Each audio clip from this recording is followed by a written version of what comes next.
Matagal na eh. Bata-bata pa ako yun na mayroon ako alam yun. Eh kasi aywan ko kung ninuno namin yan ha, mga magulang.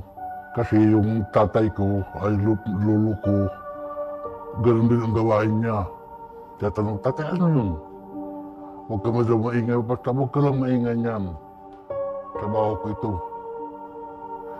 Ada ito lang napunta sa akin. Ganun pala. Parang wala lang. Hindi ko lang baga iniintindi. Iyon nga yung papakuan niya mga dahon. Anong dahon ng kahoy ba yun?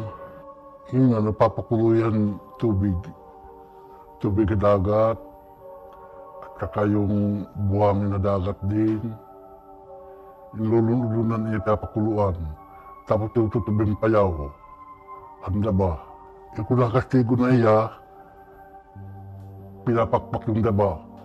Ito buhangin, sirahan mo yung mga daanan ng hangin na katawan. Yung daw nagbabara yung buhangin. Katulad ihian, titibong mababarahan, di makakaihi. Yun doon pagdaot, pagkulam. Kung ganun lang ang kastigo, depende kastigo kung ano. Kasi delikado yun sa akin. Kung magawa naman ako, baka akong gantihan yun. Kaya delikado yun na trabaho.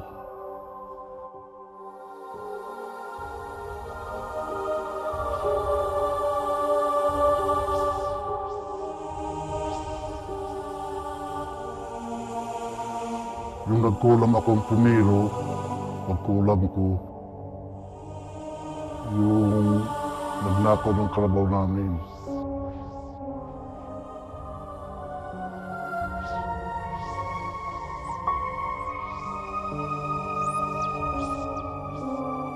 Kinulam ko. Ginandaan ko ang pangrosaryo. Ako nagrosaryo yung siyam ka adlaw. Pangadian ko araw-araw. Pinaginipan ko, hiningian pa ako daw pag 40 parosaryo. Yung ginawa ko rin yan.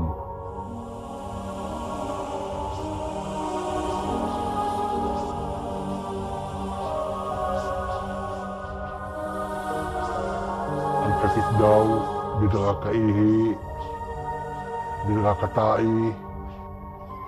Yun doon sakit. Namatay.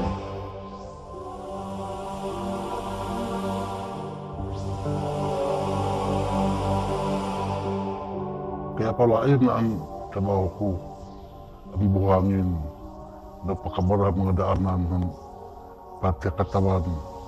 Bali wala ako naramdaman. Basta gawa lang ako ng gawa. Depende kung may dala magpagawa akin. Tatanungin ko muna hirap kung anong salan ipapagawa. Eh, delikado yun. Namatay yun ng tao, trabaho ko. Mangina na lang makita kung ilabarilin na lang bigla daanan. Kaya parang ayaw ko na yung trabaho.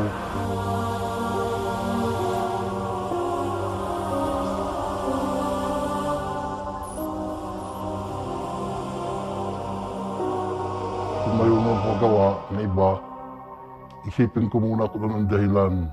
Yung gusto ko, tatanungin ko muna mabuti ko anong dahilan ng papagawa ng ganyan. Kaya kung kaunti lang bagay, hindi ako masunod. Hindi ako masugot sa gusto kung ano. Yung kaunti malaking bagay, katulad sa pananglitan, mga kamag-anak ko, kadugo ko. Ay susundin ko kay kadugo ko yan eh. Ay di ko naman pinagdayabang yan eh. Di ko pinakikwento ha iba, hagawas. Yung pamilya ko, nakakaalam na ay wala, hindi ako pwede yun magpapabalik. Pasauli, hindi nagawa ko, hindi ako marunong yan magpasauli. Mula ngayon, kung mayroon pa pupunta rito, tingnan ko muna ang maigi kung gagawin ko ba ay hindi. Hindi ko sigurado magagawa o hindi. Kasi ganito.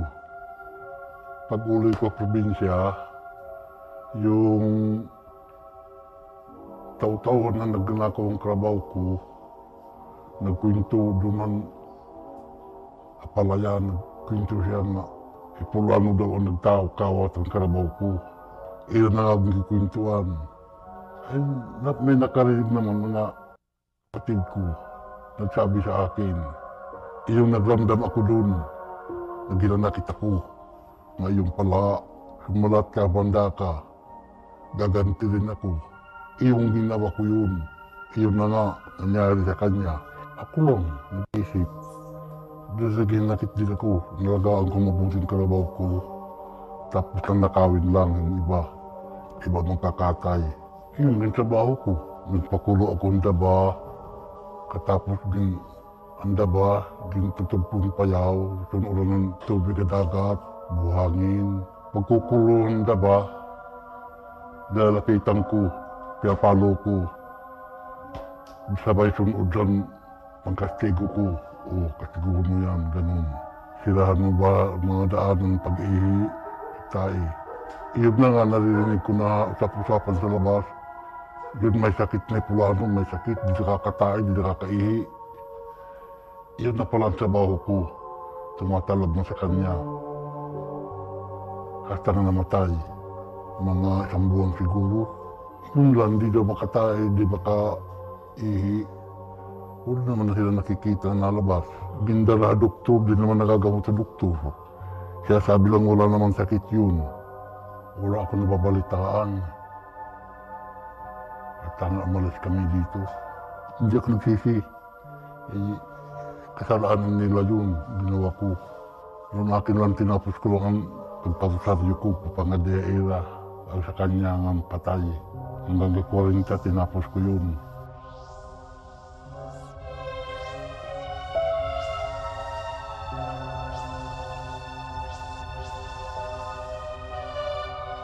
Gawin kung may usapan kami ng kabayaran.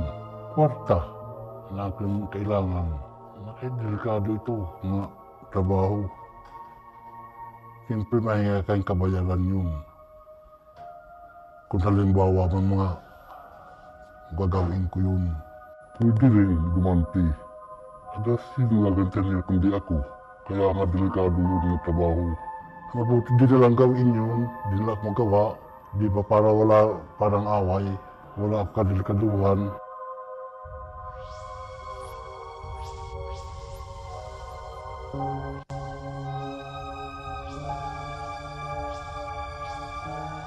Ay, nakagalit ako. Ay, makasino ba kayo?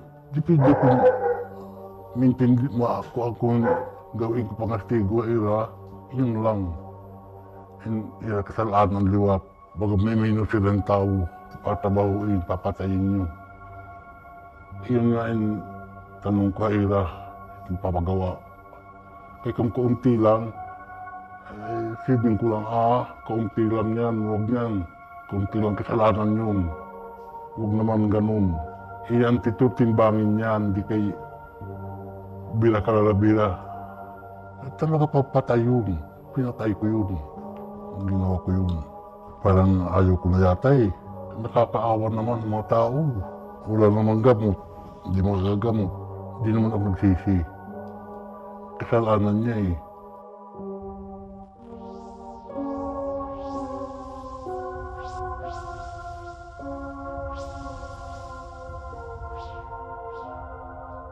Pwede ko ipasa yung kung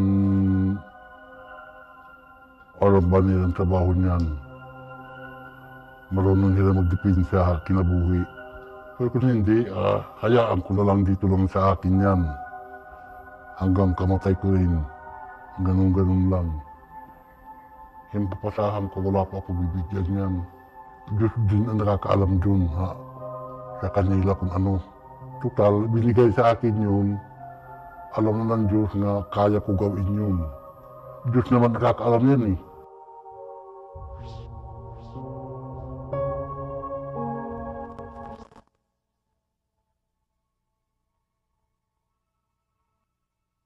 Hindi pagbubutangan. Ako para tuba ako, gumagawa ko ng tuba. Di mga kaibigan ko nagpunta sa bahay, nag-inuman sila. Ay tamang-tamang dumaan yung aso. Kasi daanan yan, kuan ng bahay ko, daanan.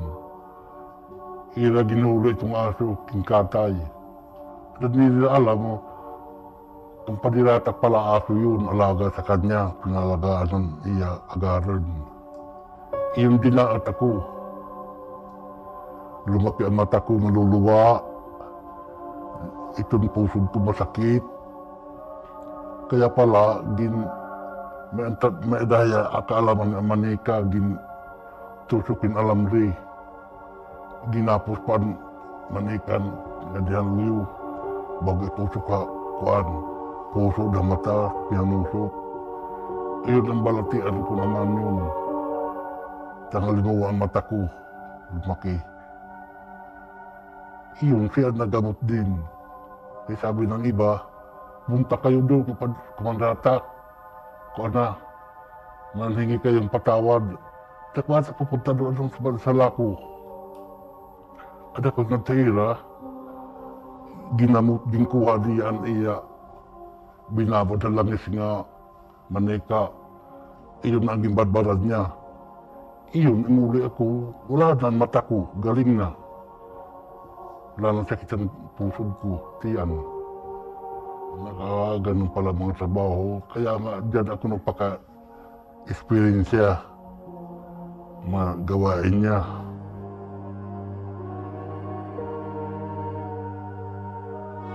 Yung kumpare ko nga, di tinatabla ng itak. Di yan dinudulutan. Gintrung-tulungan niya yung 7 katao. Ginpananagaan di ko dusos, wala sugat. Yung salita lang yan natin.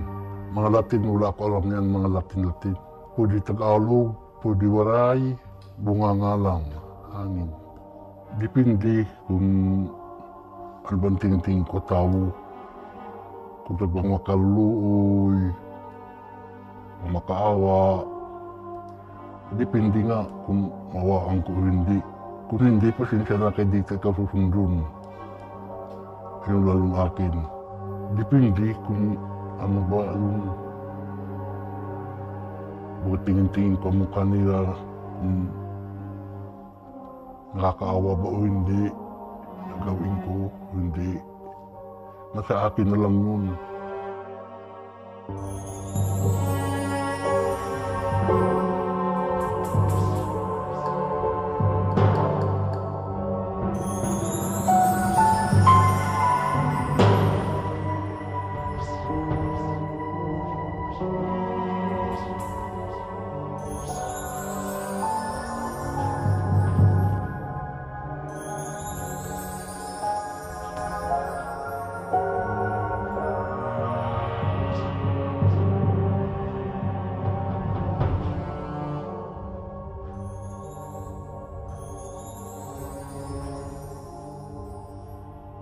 Ako naman kasi wala akong alam ng ganyan. Kaya lang kasi nung kapunta ako sa kanila, nung magkaasawa na kami, nagsama na kami, parang doon sa lugar nila, parang nakikita ko sa mga ninununo nila na mayroong alam dyan sa mga ganyan-ganyan.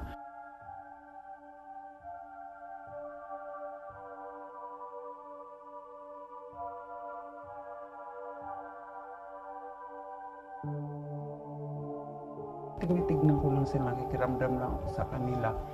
Kasi yung tiyuhin niya at saka yung kapatid ng tatay niya, pantiyuhin niya, yun ang talagang at saka yung kumparing niya. Ito naman siya, parang nakakuha lang siya ng kaalaman doon sa kumparing niya at saka doon sa tiyuhin niya. Kasi yung tiyuhin niya, may librong itim. Nakita ko yun eh. Nung mamatay ang tiyuhin niya, napunta doon sa anak niya. Yung anak, kumari ko. Ayun, nakakopya ako doon ng mga Latin.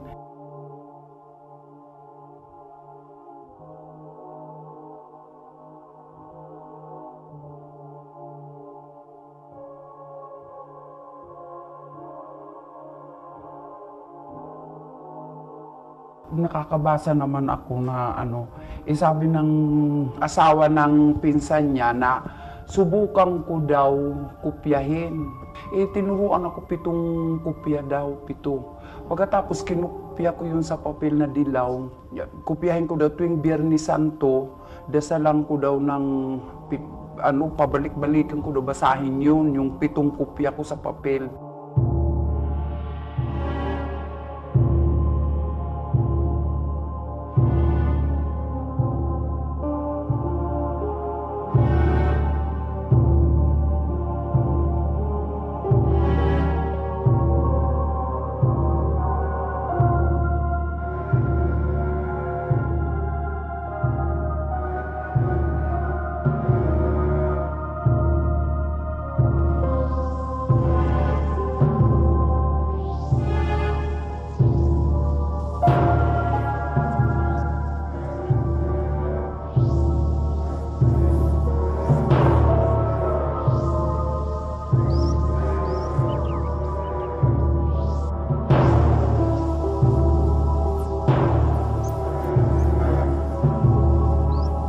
Tapos dapaan ko yung yung papel na may sulat na Latin.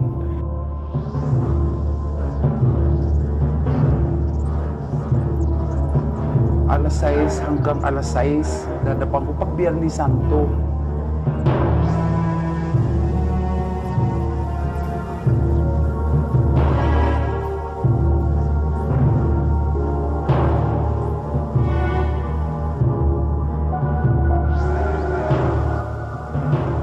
Ngayon, yung papel nyo yun na may nakasulat na Latin, lagi kong linalagay sa bulsa.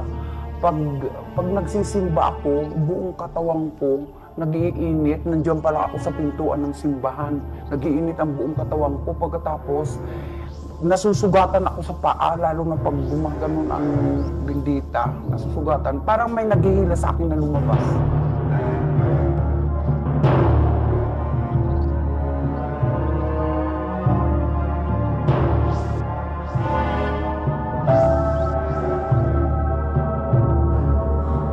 Kaya naisip ko hindi maganda eh.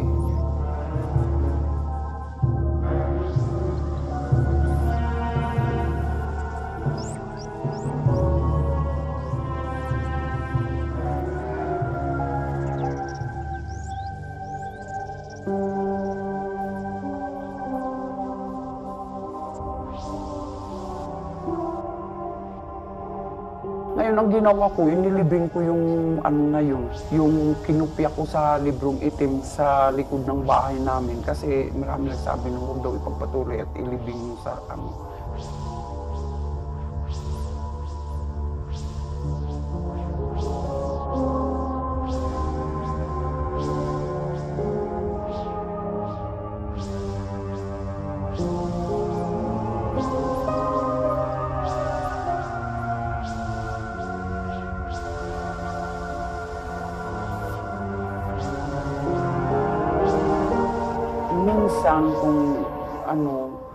minsan kung galit na galit lang ako, yung nakakapagbanta ko, pero parang nag-iisip-isip pa rin ako na hindi maganda eh. Ganyan lang naman nakakaaway eh. Bakit ko naman hindi naman grabing kasalanan yun. Ayoko rin, kahit nayaran ako ng malaki. Pero may alam ako niyan eh. Alam ko ang pero ayoko kahit bayaran ako malaki. Noon, parang nag-iisip ako na, pero ngayon hindi, ayoko na. Kasi alam ko malaking kasalanan sa Diyos. Nagsisinga ako eh, bakit ko yung kinupya. Kasi parang nung nandoon kami sa probinsya, yun ang ko eh, nagkaroon ako ng experience ba doon sa kanila, sa mga ninununo nila. Kasi may mga alam talaga sila eh. Alam sila doon sa mga nakikita ko, yung doon sa mga manika na inilulublob sa langis, yung sa buhangin, yung buhangin at saka dagat na ilinalagay sa palayo. Saka mayroon pang yung puno na, hindi ko alam kung ano bang pangalan nun, na yun ang ilinalagay nila pang gatong. At saka yung mga nakikita ko sa kanila na yung gusto nilang pabalikin, yung may umaalis ba na gusto nilang pabalikin, yung nakikita ko nilang ginagawa nila, yung kawayan na putol, tinatalian nila, pagkatapos yung hinubad na damit, ilinalagay doon, linalagay sa hagdanan, pinapausukan. Yun, nakikita ko yun sa kanila, doon sa kanila sa Samar, sa Liti. Ang mensahe ko sa kanila, yung huwag nang gawin, kahit mayroon pang lumapit na, na makiusap, huwag nang gawin, ipaubayan na lang sa Diyos.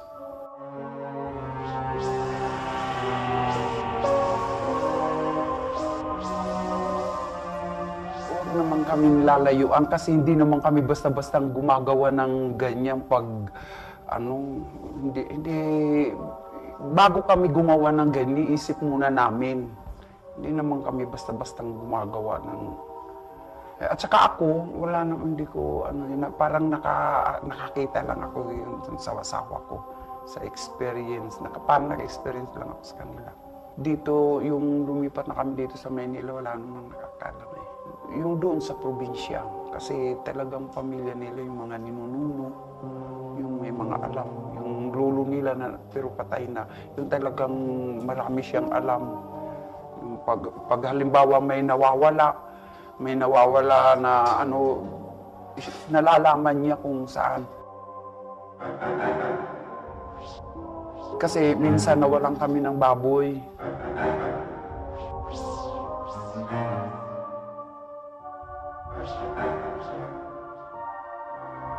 Pagkatapos, sabi ng asawa ko, pumunta ka kay Lolo Isla, tanungin mo kung sinong kumuha.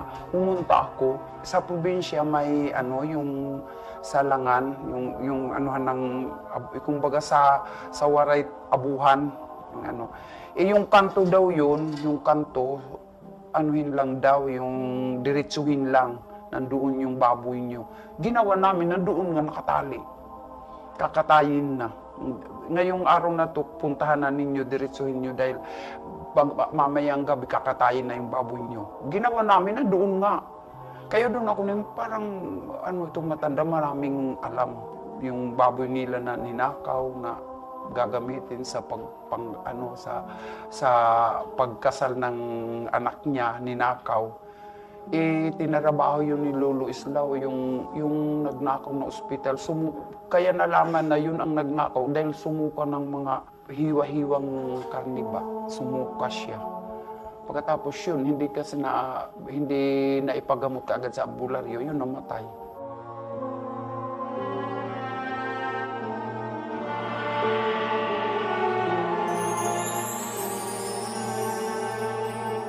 May pamutra yan, alam ko meron silang kaya lang, hindi nila patago lang.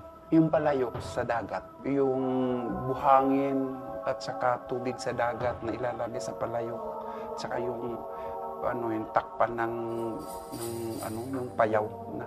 Yung sinasabing payaw, yung pula ang katawan. Pero hindi, kahit gawin mo yun kung meron silang salita doon hindi mo magagawa yun. Yun lang nakita ko yun sa kanila. Ako ang tinatrabaho ng malalaman ko naman yun Alam ko yun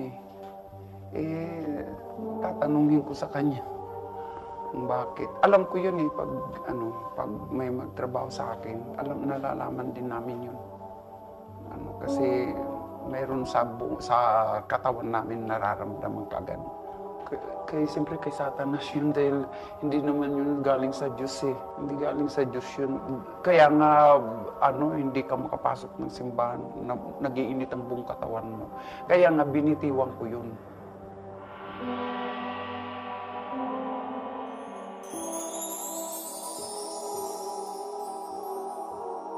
Parang naging mapayapa ng pag-iisip ko.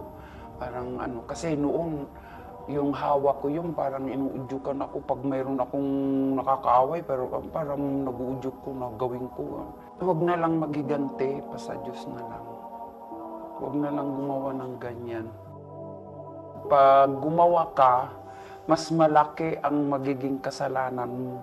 Ipaubayan na lang sa Diyos kung anong pagkakasala sa'yo. Ganon na rin yun ang ginagawa ko ngayon. Hindi katulad noon na pag ako'y nagagalit, pinipilit kong malamang ko, pinipilit kong gawin ko. Pero ngayon, hindi na. na. Hindi ko na ipagpapalit ang kaluluwa ko sa ganyang halaga.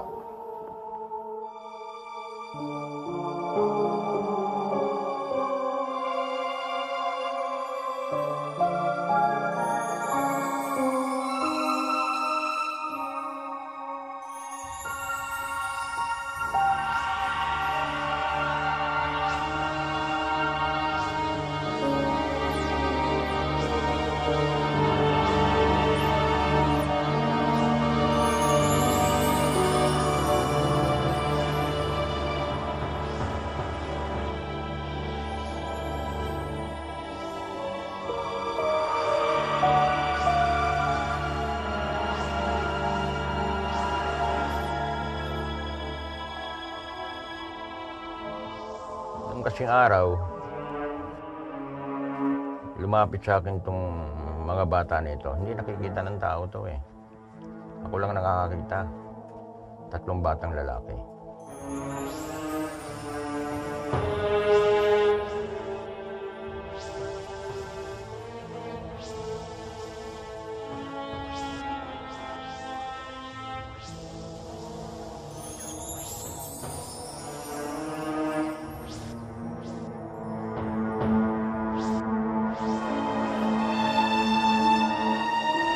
Itong mga bata na ito, pinipilit nila ako manggamot. Eh ako ayoko talaga. Dahil sa maganda yung trabaho ko eh. Dati ako nagtatrabaho sa isang malaking kumpanya. Ayaw kong talagang manggamot dahil sa unang-una mapuputol yung pag-unlad ng buhay. Noong sa panahon na yon, talagang tinutulang kong tanggapin ito. Pero nabigyan ng karamdaman ng pamilya ko. Una-una yung isang anak ko. 3 beses na hospital na pambihira ang sakit na inaabot, ano? Halos sa yung ipon naming pamilya, eh naubos namin lahat yon. Saka papagamot niya sa ABM season, yung dating medical city ngayon. Yung huling sakit na ibinigay niya sa anak ko, talagang wala na kaming pag-asa dahil yung anak ko, yung sakit niya, yung sinasabing H fever. Lumabas na yung dugo sa balat, sa ilong, sa bibig, sa tainga, sa puwet. Lumabas ang dugo, wala na talagang yung doktor na gumagamot sa anak kong 2 espesyalista, mayo na. Nung panahon na yon, wala pang yung pag-aalis ng pula at puti. Wala pa nung araw sa ABM season yan eh. Kaya pinadala nila ako sa Makati Med para doon ako magpagawa ng sinasabing plasma. Nung magawa yung plasma na yon, dali kong binalik sa hospital. Nung bumalik ako sa hospital, sinaksak nila sa anak ko yon, yung plasma na yon. Doon nagbago yung diferensya na anak ko, umayos. Tapos nagpakita sa akin yung mga bata, tanggapin mo na lang, sabing ganon. At wala ka ng problema. Total naman hindi ka naman mapeperwisyo. Makakatulong ka pa sa kapwa mo, hindi ka naman namin pababayaang magutom. Sa totoo lang, down na ako noong panahon na yon. Tindahan namin halos mawala ng laman. Ang nangyari ngayon, nung tanggapin ko, nagsimula ng pumila tao. Marami kong ginamot. Halos sa loob ng 7 taong panggagamot ko, pinaikot nila ako. Pinasama nila ako sa kung saan-saan ng mga tao na para dalhin ako, para manggamot. Halos naikot ko nga ang Pilipinas eh. 36 na taon na ako nang gagamot. Pero talagang dito sa akin, walang bayad. Ang karaniwan dito, nagpupunta dito, humingi ng tulong. At hanggang sa ibang bansa ngayon, nakakarating na yung panggagamot ko. Natulungan ko sila. Kaya marami ngayon tumatawag sa telepono ko na galing na ibang bansa. Marami rin akong ginamot ng mga doktor na nalunasan ko yung kanilang karamdaman. May mga milyonaryo na natulungan ako na hindi naman ako naghintay ng kapalit. Halos siguro mga 90% natulungan ko. Maliban na lang doon sa mabababaw ang paniniwala. Kasi ang gamot ko ay papel. Wala akong gamot na iba kundi papilan. Isinusulat ko lang yung orasyon. Pagkatapos ipalalaga ko, ipaiinom, mayroong pampaligo, mayroong pamahid, yung mga sakit na gawa ng tao katulad ng kulam, tabang, yung barang. Yan ang mga mahihirap na sakit na hindi magagamot ng doktor.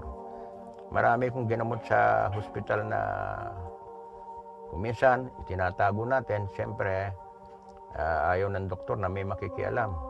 Ang palalabasin na lang namin na magkakaroon lang kami ng rosary. Kung ang gamot ko lang naman papel. Wala naman akong ibang ibinibigay na lunas kundi papilang. Meron akong nagamot na barang, isang artista, no? Kinagat siya ng hayop sa baba, dumami pagkatapos niyang ipagamot sa dermatologist, kumapal yun, pumasok sa kanyang katawan, lumabas sa kanyang braso, sa mga hita niya, makapal na yung sugat nung mapunta sa akin. Ang nagdala sa akin dito sa tao na yan, mga dating artista rin.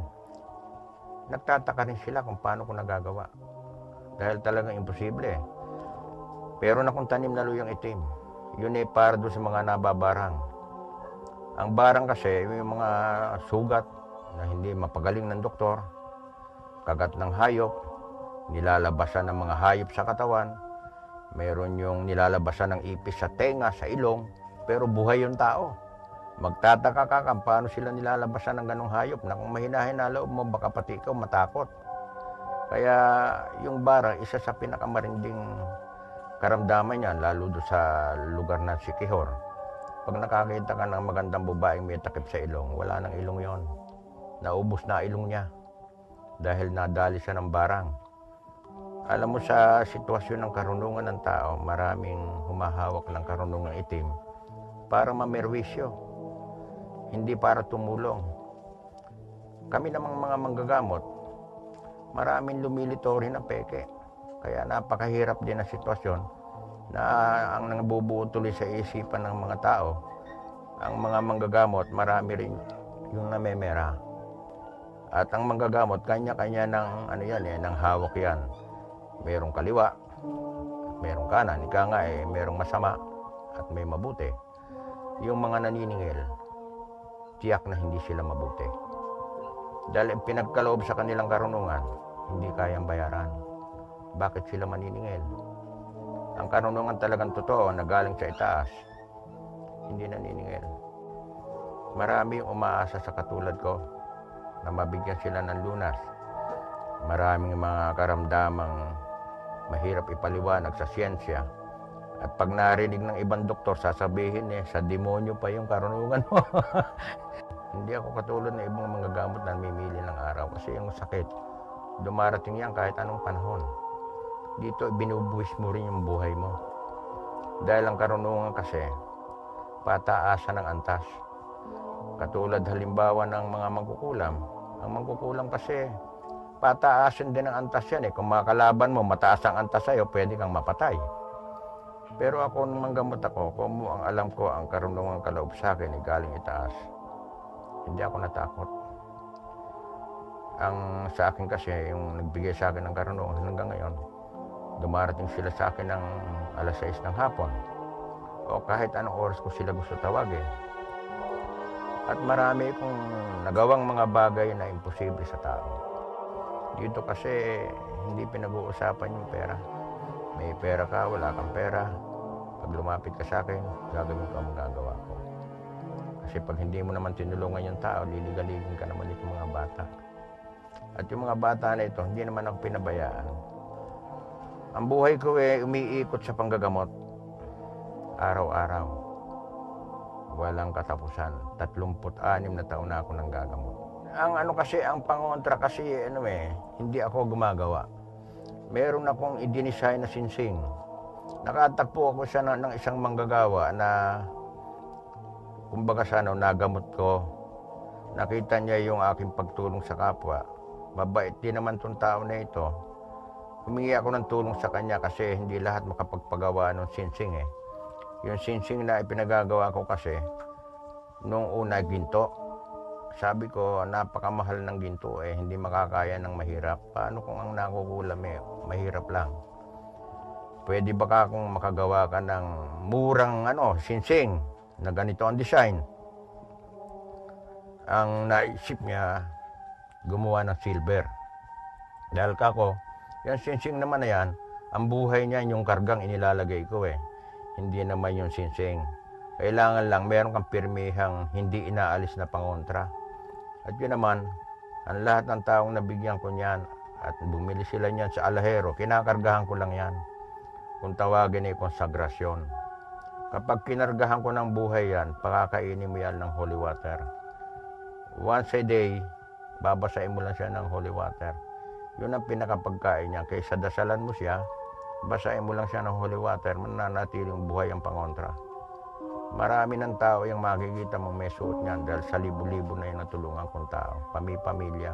Ang laban ng kapangyarihan kasi kapag nakita mong papatayin yung pasyente mo eh. May ginamot ako na babae, binulok ang harap niya, na doon sa ginawa sa kanya na yon, wala talaga. Ang doktor hands up ang doktor dahil ang sinasabi nila sakit daw sa lalaki. Doon sa akin, hindi sakit sa lalaki dahil sa, siyempre pag isinuot ko yung sinsing ko doon sa tao, itong sinsing ko nito, kung may karamdaman kang gawa ng tao, kung hindi sumikip, iinit. Matatakot ka sa sinsing nito kapag meron ka talagang karga. Ito ang ginagamit kong pang-analyze Itong sinsing ko nito. Pag isinuot ito ng may sakit, mag-iinit ito. Sisikip sa kamay niya. Hindi mo maaalis. Ang ibig sabihin may karamdaman siyang hindi totoo. Pero pag hindi nagbago ang temperatura ng sinsing, hindi sumikip, hindi uminit, ang ibig sabihin ang sakit niya natural. Ang kailangan niya, doktor. Pero pag uminit ito at sumikip sa kamay niya, hindi mo maalis to. Hanggang sa gamutin mo siya.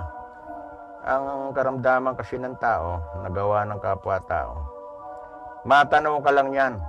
Matanaw lang nila ako. Halos ayaw na nilang pumasok sa bahay ko. Takot na sila. Diyan pa lang sa pagtapat sa bahay ko, hindi na nila malaman ang gagawin nila. Ayaw na nilang pumasok. Kaya kung minsan, ang ginagamot ko, diyan na lang sa harapan ng bahay dahil hindi na makapasok. Nawawala na ng malay.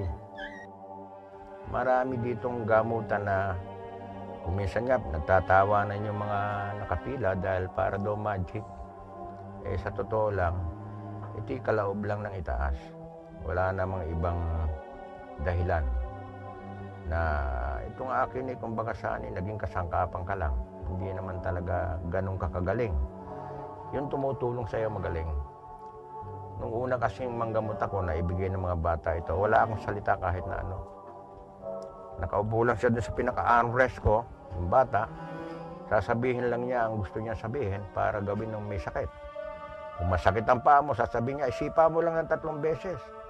Pagkaraang isipa, wala na yung sakit Marami kong ginamot na nagtatawa na sila dahil sa magic. Totoong parang magic. Pero yon, utang ko lahat yon doon sa mga bata dahil hindi naman ako yung totoong gumagamot. Sa akin, wala akong takot sa ganun kasi ang katwiran ko nung tanggapin ko to, ang salita ko sa kanila, kaya ba niyong protektuhan ang pamilya ko? Sabi niya, lahat sa ilalim ng bubong ng bahay mo, poproteksyonan namin. Totoo yan. Alam ko, marami sa akin nagagalit na magkukulam dahil pumapatay ako ng magkukulam Marami na akong napatay na magkukulam. At pag sinabi kong papatayin ko, sigurado. Dahil ako, humihingi ako ng permiso sa mga bata kung pwedeng patayin. Dahil kung hindi ko naman papatayin yung magkukulam, hindi ako matitigil ng panggagamot. Garantisado. Wala kang tigil. Dahil magpapabalik-balik yan Yung kasamaan kasi, walang walang tigil yan Patuloy yan. Patuloy silang mamerwisyo ng tao. Ngayon, kung yan na may merwisyo, inaalis mo na sa lupa, mababawasan. Kaya sabi ko nga rito sa nagbigay sa akin mga bata, kung mananatiling ang panggagamot ko hindi ako papatay, kako siguro bibitiwan ko ito at hindi ko kakayanin. Dahil kako, uulit. 1 linggo, 2 linggo, eto na naman itong may sakit. Bay kako alam ko kung ano sakit pero ayaw mong papatay para kako magkaroon ng aral yan. Kako siguro, baka dumating ang tiyempo na hindi ko nakayanin sa dami. Alam mo, lahat naman yan malalakas pagka talagang makita mong papatayin ng pasyente. Lahat yan malalakas, maraming klase ng, ng labanan. Naroon yung talagang makikita mo yung pasyente, wala na siyempre, paano mo gagamutin yun? May lumalabas na uod na buhay. Pero sa akin, hindi problema yun Madali lang siya Ang karunungan kasi ng itim, laging gahis siya ng karunungan ng kabutihan. Kung meron silang alam na salita para magpalabas sila ng hayop, may alam naman akong salita para kontrahin sila. Yung isang taong nagbigay sa akin dahil salita ng mga bata at sa bawat taon ng panggagamot mo, may karunungang masasalin sa'yo. Na yung karunungan niya na yan, galing naman sa tao. Na mabuti ang karunungan, pero walang pagsalinan. Sa totoo talaga, bihira ang tatanggap ng karunungang hawak ko. Maging sa mga apo ko, may mga apo na akong binata. Tinatanong ko sa kanila, gusto ba nyo ng hawak ko pagdating na araw, pagkaloob ko sa inyo? Ayaw, walang tumanggap. Kasi wala namang pera dito. Ang mo lang dito, hirap. Pero marami kang kaibigan. Sa akin kasi, ang tao kasi lalo na yung marurunong. Matatalinong masyado yan lagi nilang sinasabi na masama. Ng demonyo. Tuklasin muna nila bago sila magsalita. Mahirap kasing humusga ng kapwa-tao. Walang maaaring humusga sa tao maliban sa Diyos. Ang tao hindi pwedeng humusga sa kanyang kapwa. Dahil ang tao, lahat makasalanan. Dito kasi ang itinuturo ko rito sa tao yung magbago. Baguhin nila yung kanilang attitude. Hindi ka naman kukulamin ng marindi kung wala kang atraso. Pangkaraniwan, ang kinukulam din may atraso Kailangan lang silang turuan mo na mag-ayos sila. Lalo na yung ibang nagamot ko na nakabuntis ng dalaga. Siyempre, hahanap ng katapat ka para mapatay ka. Hindi ka nila pwedeng ibayad, wala silang pera. Ang nalaman nilang paraan ipakulam ka. Na talaga magiging dahilan ng kamatayan mo. Hindi ko sinasabing ako'y napakagaling, pero sa dami ng tinulungan ko, yan ang makapagsasabi kung ano ako. Yung karunungang itim tapat-tapat yan Pag nakatapat siya ng katulad ko, tatapusin ko siya. Hindi maaaring hindi. Dahil gusto kong mabawasan ng kalaban. Kasi ang karunungang itim pamerwisyo yan At handa naman ako sa laban, manggagamot, laban sa kapwa manggagamot. Mangkukulam, laban sa akin. Handa ako sa lahat ng laban kasi ito, hinawakan ko ito, nakahanda ako sa laban kahit anong klaseng laban. Dahil hindi ka po pwedeng duwag dito Pag duwag ka, huwag ka na lang manggamot. Natatakot ka maaari kang talagang tirahin nila Pero sa akin, hindi ako natatakot.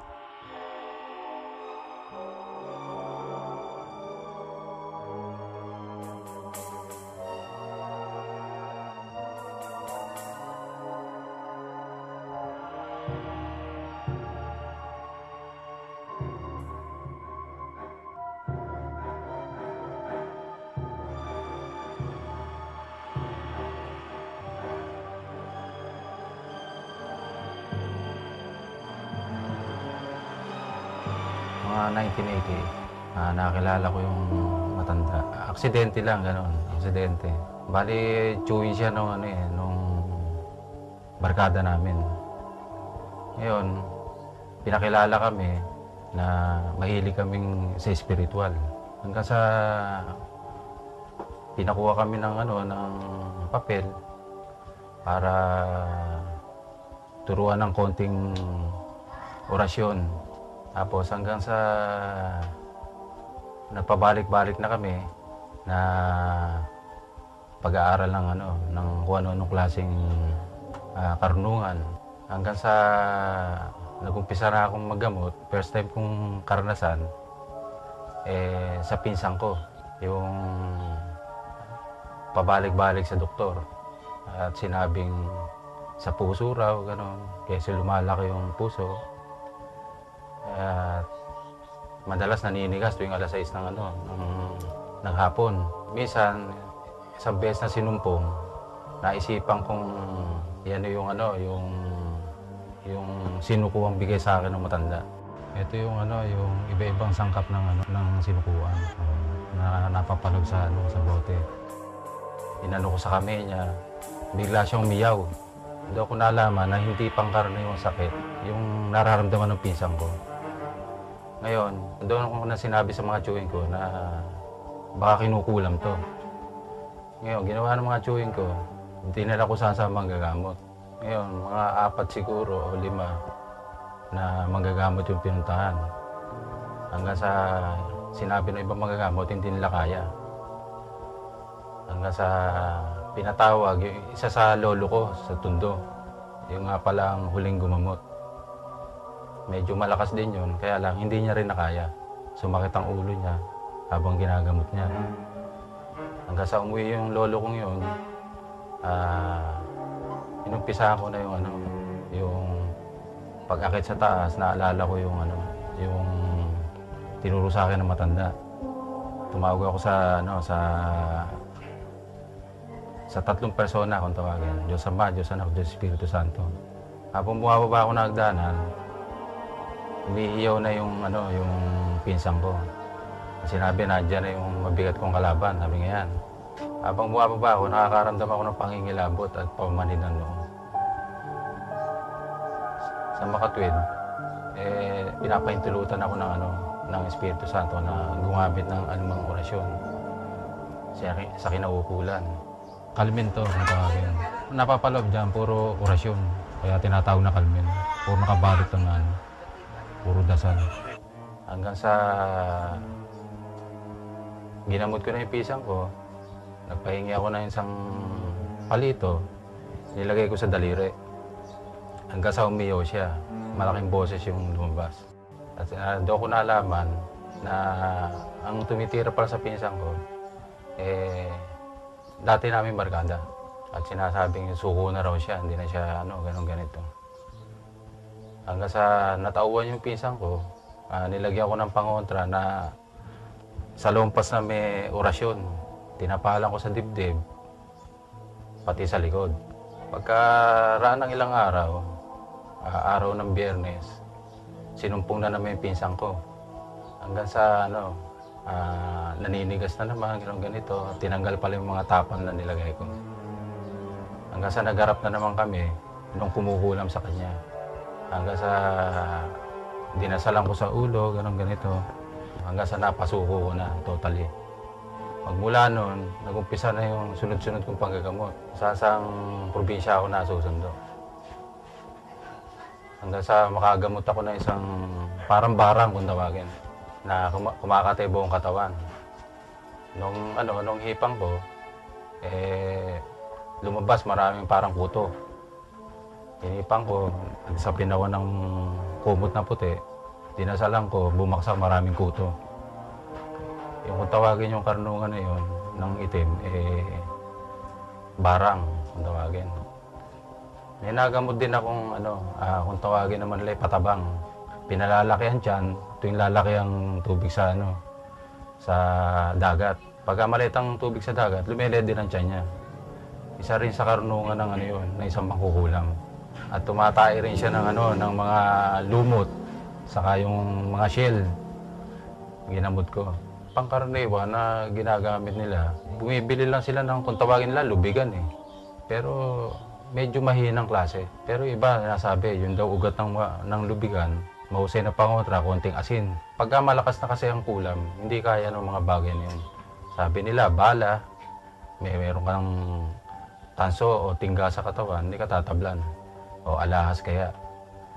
Pero sa karanasan ko sa paggagamot, may mga japayuki akong nagamot. Na pati ngipin, ginto. Pero nakukulam pa rin, tinatablan pa rin. Kung ano ng pangontra na nasa katawan, hindi kaya. May iba-ibang klase ang pangontra eh. Merong mga tinatawag na parang grado-grado ba. Kumbaga sa merong neutral, merong may class A, may class B, may class C, parang ganun.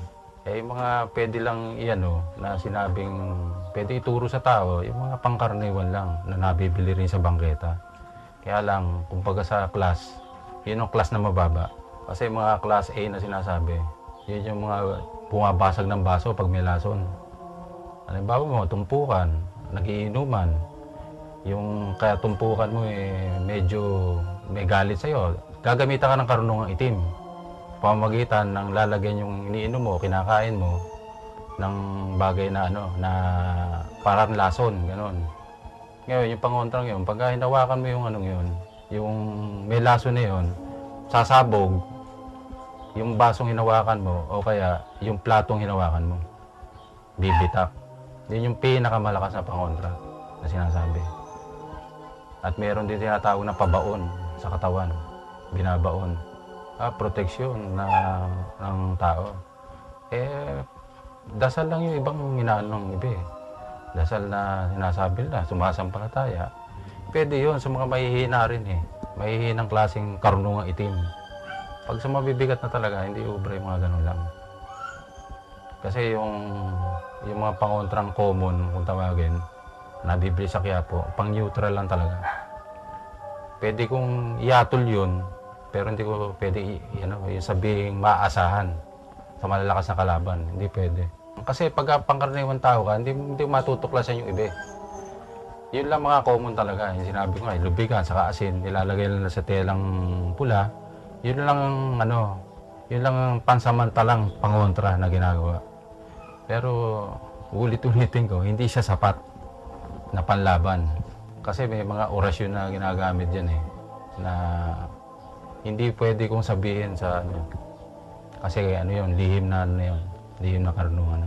Ang kulam na ang sumasapi, 3. Sa Batangas ko nagamot yun. Mag-ina. Mag-ina yung mga tumitira. Pinalalaki yung ari ng babae. Tapos, bali 2 buwan na hindi natutulog. Halos parang papatay na yung bata. Ang dila nung mangkukulam niya, medyo mga itim na kung tawagin. Yun yung kung tawagin, mga reyna na mangkukulam. Yun, medyo nagkasubukan kami.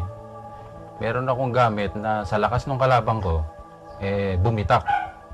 Meron akong dadala sa katawan na sa lakas ng kalabang ko, bumitak talaga siya. At saka pag pasok pa lang ng bahay, maano mo na medyo umahangin. Pero kalmada lang yun. Wala siyang hangin Nung inumpisa ko na yung labanan, doon lang umahangin ng medyo malakas. Na parang bang nililindol yung bahay. Yun yung karunungan nung sinasabi kong dila niya itim. Sa panahon ngayon, dapat maniwala na sila. Kasi nakalagay man sa Bible yan Totally, hindi nakalagay sa Bible ang salitang kulam. Pero nakalagay sa Bible ang salitang manggagaway. Ang ibig sabihin ng manggagaway, nandun na lahat yung karunungang itim. Napapaloob na doon sa salitang manggagaway. Kaya dapat sila ng mga tao, mabukas ang isip nila sa mga bagay na may mga bagay na dapat paniwalaan nila. Dahil may mga nagamot din akong doktor mismo Nakulam din Kaya sila naniniwala na rin dyan. Mapapayo sa kanila, tigilan na nila yung pananalbay sa mga tao. Dahil sa katulad kung nanggagamot, marami pa rin nag-aaral para sugpuin sila sa pagtyasaga ng isang nag-aaral. At yung sakripisyo, kailangan gampanan mo. Marami, katulad nung aakit ka ng bundok tuwing Biyernes Santo, magpapalakas, mga ganun. Tapos, bago ka matulog, marami kang dasal na dapat na gampanan mo. Pagpapakain kung tawagin. Parang hindi mo iniintindi yung pansarili mo. Yung pansarili mong kapakanan. Yung minsan pag may trabaho ka, nasundo ka. Hindi po pwedeng hindi ka pupunti. Talagang pupunta ka dahil sa nangangailangan. Kumbaga, nakakaya ng katawan ko at malakas pa yung naturalesa ko. Tutuloy-tuloy ako ng paggagamot. Dahil nalalapit na, lalo na ngayon nalalapit yung sinasabi, spiritual war. Karunungang itim, saka yung karunungang puti, maglalaban yan. Kaya lalong hindi ako susuko para magpapalawa kami, kumbaga. Naghahanap na kung saan lugar ako nakarating. Yung tinatawag na siksik-sik, marami na rin. Sa Batangas, na Sugbo. Libo na nila, bilang nila dyan. May mga tattoo dito sa likod na siksik-sik. Laganap na yan. Nag-aaral din ng kulam niya mga yan isa rin yan sa mga nag-aaral ng kulang. Pwede silang magbigay ng sakit sa tao, kahit na hindi nila nakikita, malaman nila yung buong pangalan, pwede nilang bigyan ng sakit. Kamukha ng tinatawag na karunungang palipadhangin. Ang palipadhangin, unang papasok niya sa ulo, pababa. Pwede rin silang gumamit ng tinatawag na manikaan. Kung tawagin, kulam na ginagamitan ng manikaan. Yun naman, pagka tinira ka nun, kung ano yung gustong puntiryahin sa'yo, yun ang pupuntiryahin nila. Diba, pasakitin ng tiyan, ganito. Yun yung tinatawag na sakay o sapi. Ang pasok naman ng espiritong yun, mula sa talampakan, pataas. Ang karunungang barang naman, yun inaalagang hayop yun, na nasa isang garapon, na inuutusan ng isang mangkukulam. Na ipaamoy anumang gamit mo, o mabanggit ang pangalan mo, na uutusan yung hayop na yun, nakagatin mo si ganun. Yun. Pag nakagat ka nun, medyo makati lang, tatapikin mo. Pag tapik mo, pasok na yung espiritu nun. Dadami na sa loob ng katawan mo yun. Yun kung tawagin, barang. Yun namang karunungan kung tawagin patabang. Yun kukuha na isang bagay rin sa'yo.